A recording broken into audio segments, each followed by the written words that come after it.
बज़्म में इतना तो मीर ने देखा, फिर उसके बाद चरागों में रोशनी न रही। हाय फ्रेंड्स, मैं हूं दामिनी यादव और आप हैं इस वक्त सिटी स्पाइडी टीवी के न्यूज रूम में। ये है हमारी टीम और जिनके लिए ये शेर खास तौर से कहा गया है वो है बॉलीवुड इंडस्ट्री का एक बहुत जाना माना चेहरा यशपाल शर्मा जी हमारे बीच में मौजूद हैं।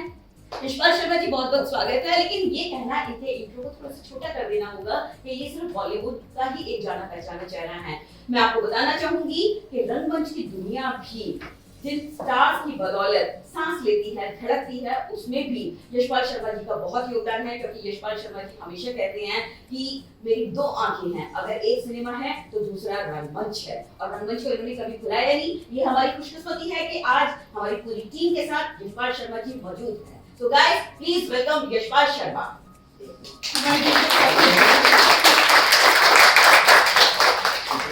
दामिनी बहुत अच्छा और फॉर्मल जो है इंट्रोडक्शन देती है, मतलब मजा आ जाता है हमें। चौपाल पे भी फीलिंग आ जाती है कि न्यूज रूम है। वैसे हमने सोचा यही था इसको कैजुअल रूप रखें। दरअसल हम लोग न्यूज रूम को चौपाल जैसा ही बना देते हैं। इधर से इतना शोर आता है, उधर से कुछ टपक जाता है, उधर से कुछ निकल जाता है, तो चौपाल से कम हमने कसर छोड़ी नहीं, इसलिए ये है न्यूज रूम चौपाल। तो इससे पहले चौपाल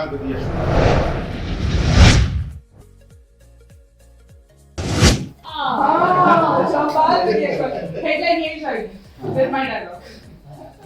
क्या बात है। तो इससे पहले कि हम बातचीत का सिलसिला शुरू करें, सबसे पहले हम चाहेंगे कि यशपाल जी आप कुछ बताइए, आपको कैसा लग रहा है सिटी स्पाइडी के ऑफिस में आकर, न्यूज रूम में आकर, चौपाल पर आकर? बढ़िया लग रहा है। चाय मिल रही है, थोड़ी लेट मिल रही है लेकिन बहुत अच्छी मिल रही है, और समोसे आने वाले हैं छोटे छोटे। सुदामा की कुटिया वाला फील आ रहा है? नहीं, बिल्कुल नहीं आ रहा है। अच्छा खासा बढ़िया बढ़िया ऑफिस है, मस्त है, एसी है, सुदामा नहीं है, बढ़िया है। और सबसे बढ़िया बात है, ये कमाल तब हो जाता है जब जैसे हाउस और होम में जो फर्क है वो इसमें मुझे समझ में आता है कि जो आप लोगों का जो बिहेवियर है और बातचीत करने का अंदाज है और सुनने का इतना मादा, नहीं तो सब लोग बोलने में विश्वास रखते हैं और अपनी कहानियां ज्यादा सुनाने में, उसको सुनने में ऐसा होता है हमेशा।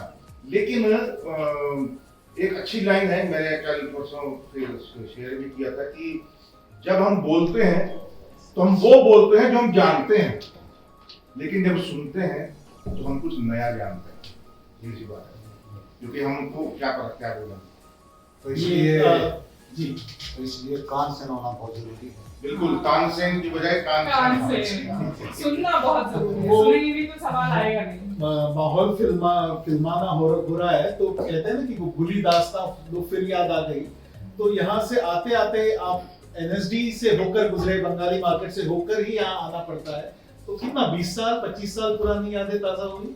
और आपने मुझे हालांकि ऑफ द रिकॉर्ड बताया था, लेकिन आपको अपनी अर्धांगिनी भी एनएसडी से ही, मतलब आपकी शादी की से इसमें छुपाना क्या तो है? ये जो आप यादें हैं, भूली दास्तां इसको इस तरह से पूछते हैं जी कि ये रियल लाइफ में तो विलन रहे हैं और जब रात किस्म के विलन रहे, तो ये विलन जो है, मतलब ये रियल लाइफ में विलन की लव मैरिज कैसे हुई, मतलब ये कैसे रहा? मतलब हमें क्या, मतलब हमने तो मोरनी को पत्थर मार रखा है हमारी शादी। फीलिंग कैसे होती है? घर पे जाके बताओ कि शादी तय हुई है माँ हरीश पुरी के साथ। हाँ, देखिए, प्यार तो प्यार है। ये कब हो जाए, क्योंकि ये किया नहीं जाता, हो जाता है। कितना ही रोक लिया मैंने, कितना ही रोक लिया, पर हो गया। अब जब हो गया तो हो गया। लेकिन कई बार करने से, जैसे एक्टिंग भी करने से नहीं होती, वो होनी चाहिए। शब्द भी जो बोल रहे हैं हम, वो ऐसा लग गया कि डायलॉग है तो आप फेल। लेकिन एनएसडी में वो संहिता का हिस्सा नहीं था। ये घटना संहिता का हिस्सा नहीं थी। संहिता के बाद जो स्क्रिप्ट होती है या फिर आपकी, तो आप साझा करिए कुछ। क्या साझा करें? वही याद, मतलब लफड़ा किया, प्यार किया और क्या अच्छा ये लफड़ा शुरू कैसे हुआ? मतलब वो आपको क्लासरूम में मिली या कॉलेज में आपने कभी बात ही नहीं करी? या किताबें गिरा दी थी कहीं सड़क पर? नहीं, वो गलती से बॉयज हॉस्टल आ गई थी, और एनएसडी हॉस्टल लिखा उसने, तो बॉयज हॉस्टल में आ रही थी बैग लेकर के, और 4 दिन का वर्कशॉप था यहाँ एक्टिंग का। जो पहला इंटरव्यू पास करके तो 4 दिन का वर्कशॉप होता है, तो उसको फिर मैं छोड़ने गया था गर्ल्स हॉस्टल। तो बॉयज हॉस्टल से गर्ल्स हॉस्टल तक का जो रास्ता था, एक कम थी बोलने में, जो आपने देखी थी उसको तंग करते थे कुछ लोग, जैसे अगर योगा कर रही है तो उसको लात मार के चले, या कुछ इस तरीके का उसको बहुत वो किया जाता था, तो मेरे को बहुत गुस्सा आता था। तो फिर मैं एक बात मेरे मन में आई, और ये जुबान की कड़वी लेकिन दिल की बहुत अच्छी, वो आज भी है। मतलब मुझे मराठी है, खानदेशी है, आप तो जानते मराठी, आप मराठी हैं, तो मुझे ये बड़े प्यार से कुछ बोलती थी, तो मुझे लगता था कि हाँ भी कुछ होगा मराठी में। माझ्या शेमड्या, माझ्या गाढव, मेरे गधे, मेरे नाक निकले हुए आदमी, पूरा अनुवाद है। That's what yes. तो मेरी क्लास में एक मराठी था, तो हमें कुछ रही, मैंने बोला यार ये शेमड़ा क्या है, बोले ऐसा क्या हो गया, शेमड़ा किसका नाक भीतर रहता है, मतलब, और मैंने गाढ़ा देखा, खैर आपकी करियर इतनी लंबी रही है, तो महाश्वेता देवी जी का उपन्यास है 1084 माँ बंगाली में, और 1084 की माँ, वो 1084 की माँ जो हिंदी में मूवी आई, तो वहां से आपकी शायद सफर की शुरुआत हुई। पहली फिल्म, हाँ, तो उससे जुड़ा कुछ आप। पहली फिल्म थी 1084 की माँ। तो उसमें जया बच्चन का कमबैक था, और अनुपम खेर, नंदिता दास, काफी लोग थे। एनएसडी के लोग बहुत ज्यादा थे, क्योंकि वरना गोविंद निहलानी बहुत थिएटर के एक्टर लेना पसंद करते हैं, शाम के। तो उसमें मैं पहली बार जब, पहले तो मैं बता दूं कि पहले मैं जब इंटरव्यू देने जा रहा था, तो ये बोलते थे लोग कि ये बताएंगे जब ऑडिशन होगा। मोबाइल तो थे नहीं, पेजर आए थे तब। तो मैं बोला यार ये आ गया हूं मैं से, इतने बड़े रोल करके गया हूं, और अब मुझे क्या, मैंने पुजारी का रोल करोगे? मेरा पुजारी का है, तो बड़ा कास्ट है। बोला नहीं हमारे जो हीरो हीरोइन मंदिर जाएंगे तो पुजारी का रोल आएगा। बोला अगर मंदिर नहीं आए तो? बोला नहीं आएंगे, कभी तो आएंगे। मैंने कहा ठीक है, थैंक यू वेरी मच। तो मैंने क्या किया, मैंने 3 स्पीचेस याद की नाटकों की, बड़े न खेले छोटे खेल, आइंस्टाइन और रास्ते, 3 नाटकों की बड़ी स्पीचेस थी याद की। और मैं जहाँ भी जाता था मैं बोलता था कि बोलते थे कि भैया जब बताओ ऑडिशन हुआ तो बता देंगे, फोटो छोड़ रहा वहाँ 2 मिनट मैं वहाँ खड़ा होता था, एक स्पीच सुनाता था, और मोबाइल पेजर नंबर लिख के ये बुलाना हो तो बुला लेना। सब जगह मैंने ऐसा कर स्टेज जाता है। अब भी नहीं, तो बहुत टाइम से ना, एक सवाल में 97 की बात है अभी, तो ऐसा था। तो अपना आपने क्या पूछा था, 1084 की था ना, तो उसमें जब मैं गया था ऑडिशन देने, तो मेरे पास पैसे नहीं थे, मतलब नहीं होते थे अक्सर। तो मैं गया था ट्रेन से बिना उसके, बारिश बहुत थी, राजकमल स्टूडियो था, राजकमल स्टूडियो में विले पार्ले थे, ये विले पार्ले ने लोअर परेल से शांताराम जी का स्टूडियो, शांत। तो वहां गया मैं, तो बारिश में भीगा हुआ था, तो पहले बाथरूम गया, अपने कपड़े छोड़ दे, उतार के छोड़े सारे, फिर थोड़ा से फ्रेश किया हाथ से, फिर गया अंदर, और फिर वहां मैंने एक स्पीच सुनाई, गोविंद निहलानी खुद बैठे थे। तो बोले कुछ और भी याद है? मैंने कहा सर नहीं बताइए। उस वक्त तो थिएटर यहाँ तक समाया हुआ था ना, मैक्सिमम लीड रोल हो, इतने सारे नाटक किए हुए थे। तो फिर मैंने दूसरी स्पीच सुनाई, बोला कोई और कुछ और भी याद है? हाँ सर। तीसरी भी सुना दी, फिर बोले ठीक है, मैंने और भी है सर बताओ, गन्ने जी बस ठीक है। तो उसके बाद उन्होंने बुलाया और रोल दिया, बोले बेटा रोल तो कुछ है नहीं ज़्यादा मेरे पास, क्योंकि हो गई कास्टिंग, लेकिन स्ट्रॉन्ग रोल है, छोटा है पर बहुत स्ट्रॉन्ग रोल है, नेक्स्ट नाइट ग्रुप का लीडर लालटू उसका रोल है। तो मैंने कहा ठीक है करो मुझसे। तो उन्होंने पार्टी की थी जो फिल्म थी, तो श्याम बेनेगल से मिलवाया मुझे, फिर श्याम बेनेगल ने बुलाया, उन्होंने ऑडिशन लिया, फिर उन्होंने फिल्म दी। ऐसे ऐसे करके धीरे धीरे होता गया। फिर सुधीर मिश्रा, फिर राम गोपाल वर्मा, फिर राहुल डवेल, फिर आशुतोष दवाई का फिर शुरू हो गया।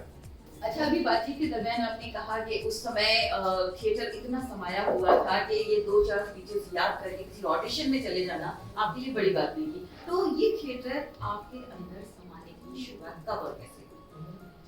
थिएटर दामिनी, मैं सही बताऊं तो रामलीला वगैरह करता था। अच्छा। मुझे कभी जिंदगी में कभी समझ नहीं थी कि ये प्रोफेशन भी हो सकता है, इससे पैसा भी कमाया जा सकता है। किरदार होता था। हाँ, मेरा हनुमान था।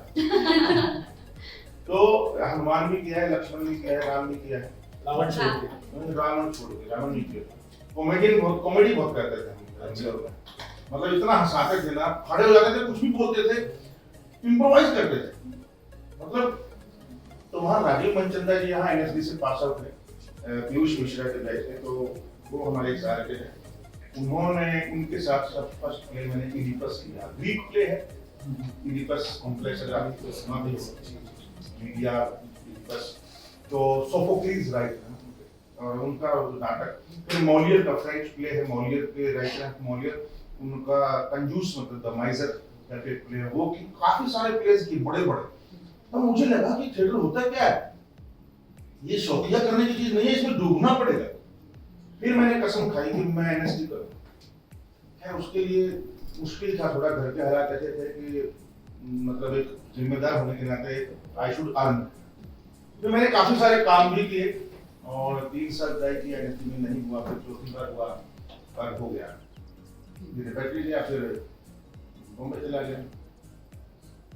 आप कुछ पूछना चाहेंगे? हाँ सर, अभी आपने कहा कि आपने उस टाइम रामलीला में रावण का रोल ही किया था, पर पूरी बॉलीवुड में आप विलेन का रोल बहुत खूबी से निभाते हैं, पर क्यों विलेन ही क्यों? कैसे बात कर रही पता है? कहाँ गया था मैं? जहाँ डैनी है, जहाँ के नेपाल में नॉर्थ ईस्ट में पेलिंग एक जगह है, पेलिंग है शायद जहाँ शिलोंग है ना, उस देश में पेलिंग करके जगह है, पेलिंग में है, पेलिंग के पास में उनका जो है बियर की फैक्ट्री वगैरह है। तो वहाँ शूटिंग करने गया था मैं, जानू बरुआ एक डायरेक्टर उनके साथ। तो मैंने काफी को नहीं मारा। हाँ, तो उनके साथ, तो वहाँ पर एक बच्ची ने पूछा था कि आप ना गंदे आदमी का रोल बहुत अच्छा है। ये शायद हमारी टीम में सबसे छोटी भी यही है। हाँ, नहीं ये अच्छा, बड़ी ये बात है। सबसे अच्छा, तो ये इसकी लुक दे सकते हो। हाँ, क्या सवाल था बता। विलेन जो करते, अच्छा विलेन इसमें क्यों करते हो? मैं कहाँ करता हूँ? इस सवाल में एक और सवाल भी ऐड करते हैं। आपको ऐसा लगता है कि बॉलीवुड में जितने भी क्रिटिकली एक्लेम्ड गुड एक्टर्स जिनको कहा जाए, वो हमेशा उनको मकाम हासिल करने में या पब्लिसिटी उस लेवल की हासिल करने में हमेशा काफी लंबा समय लगता है। जैसे आप हैं, I'll be very honest and candid, Manoj Vajpayee हैं,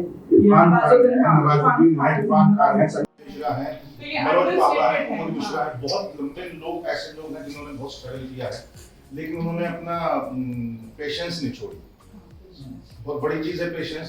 हम शॉर्टकट अपना लेते हैं। मैं भी अगर उस वक्त जब मेरे पास खाने को नहीं था, मेरे पास मुझे डेली सोप मिला था फर्ज DD1 पे, अगर मैं वो कर लेता तो मैं आज यहाँ ये फिल्में नहीं कर रहा होता, क्योंकि वो सिक्योरिटी शुरू में मिल जाती मुझे कि अरे खाना मिल रहा है, गाड़ी वाली घर मिल गया, अब क्या करना है फिल्में में करके।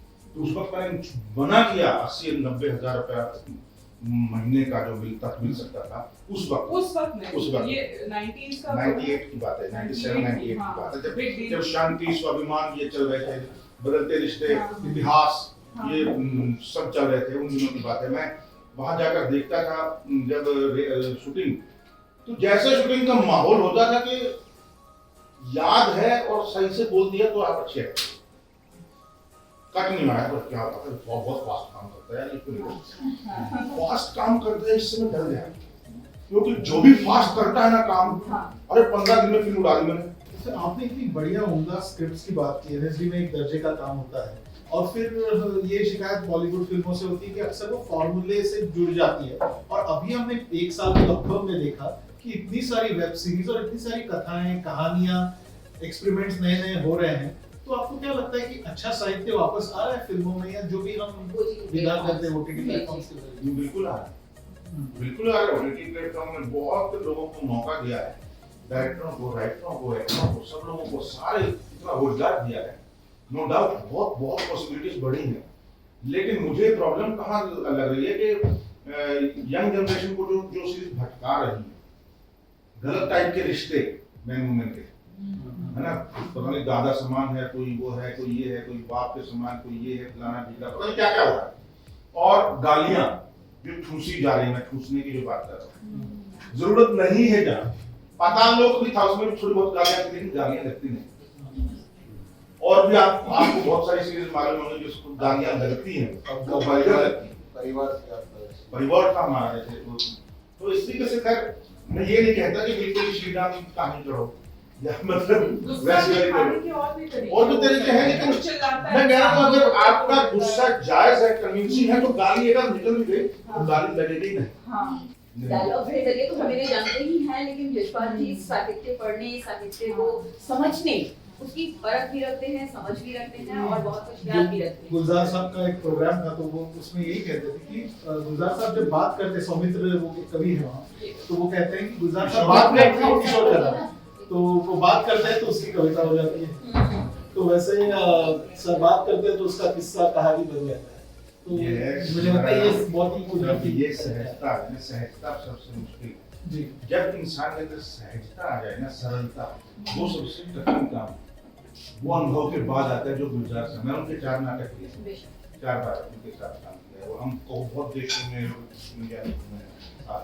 तो गुलजार मैं कर, तो गुलजार एक जगह वो कर रहे थे, मैं ये बात मैं भी बोलता हूँ क्योंकि हम जानते हैं किशोर कदम भाई बहुत मिलती है, तो हमने साथ में नाटक किया, तो मैं बोलता हूँ कि जब गुलजार साहब बात करते हैं तो ऐसा लगता है शायरी बोल रहे हैं, और जब शायरी बोल रहे होते तो ऐसा लगता है बात, वो है सहजता। तो एक जगह पे लखनऊ में किसी ने पूछ लिया नाटक के बाद सवाल जवाब में गुलजार साहब से ऐसी शरारत की, सर आप एक बात बताइए, वो इजाजत फिल्म में गाना है कि वो 116 चांद की रात है, वो 116 क्यों है?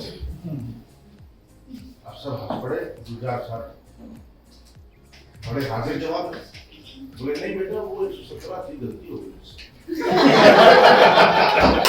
क्या तालियां बजी है, क्या तालियां बजी है, कसम से मजा आ गया सुनकर तेरे का जवाब। मैं कई बार इतने ये चाय पी रहा हूँ बार-बार, ये सिटी स्पाइडी देख रहा हूँ, सिटी स्पाइडी, सिटी का मतलब तो मैं समझ गया शहर है, स्पाइडी क्या है? सर ये स्पाइडी जो है ये अक्सर आप जो मकड़ा देखते हो तो उसके 8 पैर होते हैं, इसके 6 पैर है, और स्पाइडी से जुड़ी जो बात है कि वो अकेले जाल बुनता है और बहुत ही मेहनत कश होता है, तो जो टीम है उसको एक संदेश है कि मेहनत कश बनो और जाल के जरिए शहर भर में फैल जाओ। क्या बात है, बहुत बढ़िया। अब तक आप कितने क्लाइंट आप हो चुके हैं इसमें जो बता रहे हैं? हाँ नहीं, सो ये रॉकी जी इस पे और गौर करेंगे, मैं शुरुआत करा देता हूँ कि स्ट्रीट मीडिया हमारी कंपनी है और इसमें सिटी स्पाइडी भी आता है और स्पाइडी मैनेज भी आता है।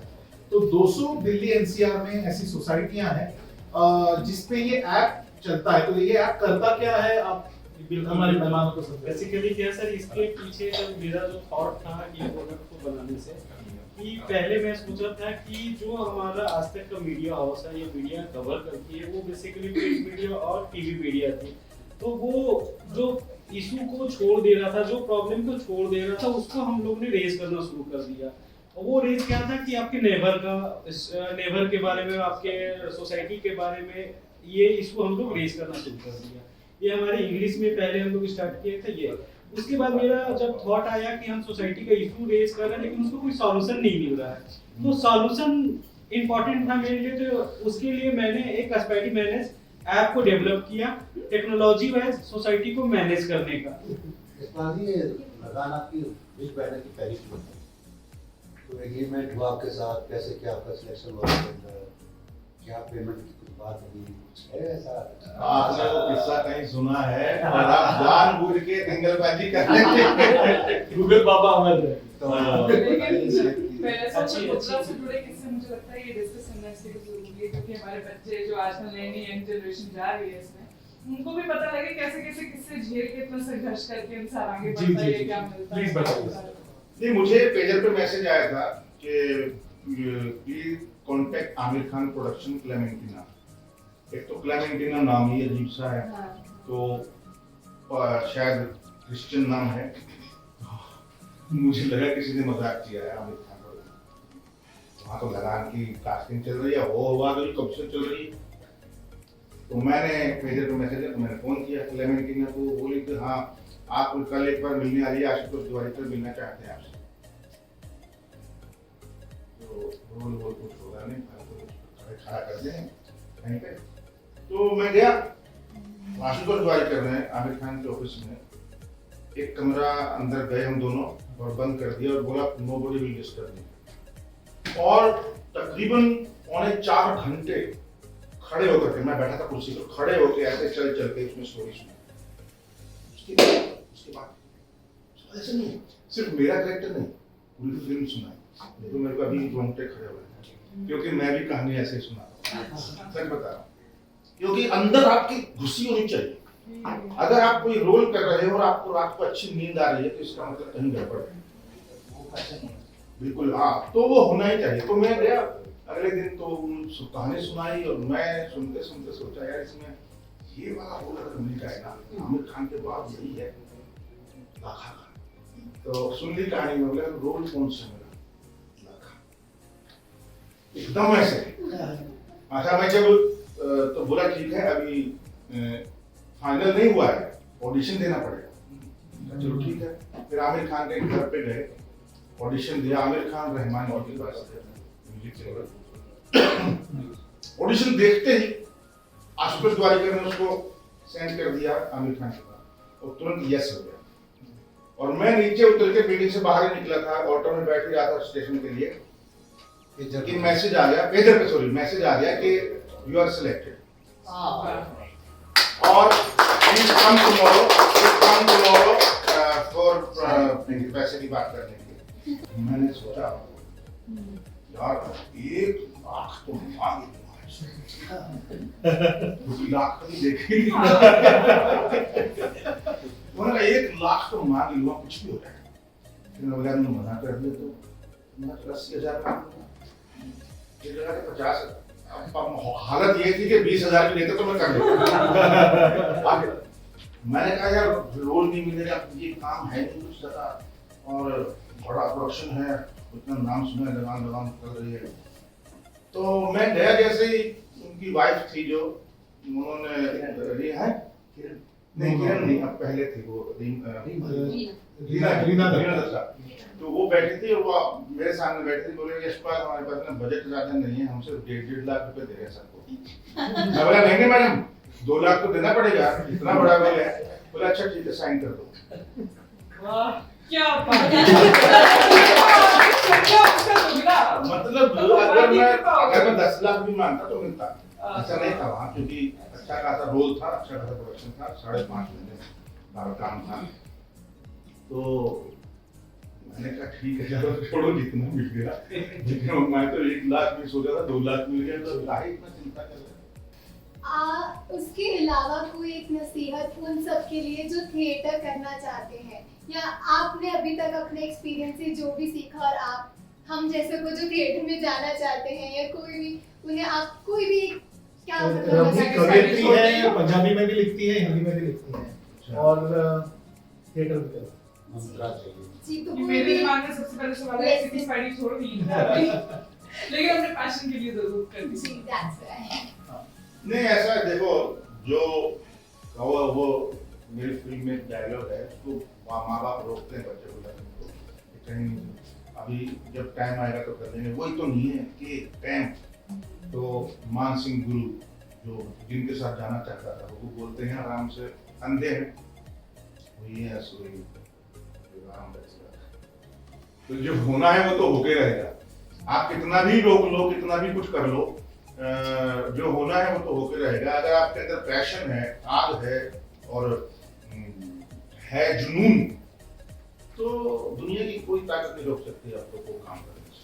लेकिन जुनून के साथ साथ एक चीज याद रखना कि सिर्फ बातें करना की बजाय जिसे अच्छी एक्टिंग करने का, अच्छा थिएटर करने के 3 तरीके हैं। Number 1 practice, number 2 practice, number 3 practice. छुपी हुई है जो ग्लोबल हो सकती हैं, ये मेरा वो है। सर हम आपसे डायलॉग नहीं बुलवाएंगे, लेकिन हरियाणवी भाषा में अगर ये संदेश जाए। इसकी बात, क्योंकि इनकी बातों से मेरे पास एक सवाल बस ये जी। कहा कि इनको 5.5 साल लगे, मतलब 5.5 साल से आप इस मूवी पे काम कर रहे हैं। फरवरी 2016। ये आइडिया आपको कहाँ से आया कि ऐसा क्लिक कर गया कि आपने अपनी जिंदगी के कीमती 5-5.5 साल इस और वो भी सब मूवी कुछ पे लगाए? छोड़कर। हाँ, सब कुछ छोड़कर। और अभी भी आप किसी जल्दी में नहीं है कि मतलब पहले ये फिल्म फेस्टिवल में जाएगी, फिर इसको आराम से रिलीज करेंगे, मतलब क्या है जो इतना पैशन अंदर आपके बरकरार रखे हुए? पेशेंस। और ये आइडिया नहीं, ये देखो कुछ काम ऐसे होते हैं जो लकीली कमाल हो जाता है। इसमें सब जुड़ते रहते हैं लोग। जैसे रामपाल बलधारा जी बैठे हैं, ईशु बैठे हैं, इन्होंने अपनी जान लगाई हुई है, मतलब 48 डिग्री टेम्परेचर में जिस तरीके से काम किया, यहाँ कपड़ा रख करके, मैं डाल गीला करके और किस तरीके से काम किया है। तो मैंने बहुत दोस्त कमाए इस फिल्म से, बहुत दोस्त कमाए हैं, क्योंकि और बहुत दोस्त खोए भी, जो खोए हैं या जिंदगी से कटाया है कि नहीं ये ऐसी मेंटेलिटी मेरे पास नहीं चाहिए, क्योंकि उसको साथ रखने की बजाय वहां से हट जाना चाहिए, क्योंकि आप कमजोर, नेगेटिविटी आपको कमजोर करती है। कहीं भी थोड़ी सी भी नेगेटिविटी हो टीम के अंदर तो आपको कमजोर करेगी। तो इसीलिए ये ऐसा सब्जेक्ट जो कि दुनिया भर में जाने वाला है, जो कि एक इतिहास बनने वाला है, जो कि एक ऐसा काम हो रहा है, उसको एक 52 साल में कोई ऐसा काम करने की कोशिश कर रहा है, और जो इसी भाग दौड़ खाऊं में नहीं लगा है, उस वजह से फिल्म नहीं बना रहा है कि मुझे पैसा कमाना है। मैं बीच में और भी काम करता रहा हूँ, और भी फिल्में की इन 5 सालों में मैंने, लेकिन वेब सीरीज भी की है, लेकिन मेरा दिमाग 24 घंटे इस फिल्म में रहता था। सर हरियाणवी में आपकी फिल्म के लिए कुछ आप मैसेज दे दे उस जुबान में। भाई बात यूं है, समोसे खाते खाते बात कर रहा हूँ। एक बात याद रखियो, अच्छा सिनेमा देख लो, बनाया है हमने भी, नहीं बाकी भी देखो, मैंने कौन सा मना किया है, देखो, लेकिन ये देखो देख लियो, नहीं तो फिर देख लेंगे।